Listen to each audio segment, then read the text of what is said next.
ଆଜି ପରମେଶ୍ୱରଙ୍କର ବା ପ୍ରଭୁ ଯୀଶୁ ଖ୍ରୀଷ୍ଟଙ୍କର ଆପଣଙ୍କର ମୋ ପ୍ରତି କିଛି ଅଭିଯୋଗ ନାହିଁ ତ?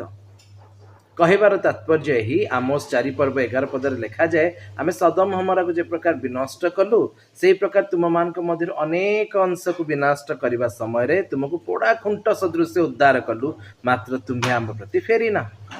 ଆଜି ଆମମାନେ ସାକ୍ଷ୍ୟ ଦଉଛୁ, ପ୍ରାର୍ଥନା କରୁଛୁ, ଓ ଆଜି ପୃଥିବୀରେ କେତେ ଲୋକ ନାହାନ୍ତି କିନ୍ତୁ ପ୍ରଭୁ ଆମମାନଙ୍କୁ ଜୀବିତ ମାନଙ୍କ ମଧ୍ୟରେ ନାମ ସ୍ଥାନ ଦେଇଛନ୍ତି। ଆଜି କେତେ ଲୋକ ଖାଦ୍ୟପେୟ ପାଇନାହାନ୍ତି, ପ୍ରଭୁ ଆମମାନଙ୍କୁ ଉତ୍ତମ ଖାଦ୍ୟ ଦେଇଛନ୍ତି।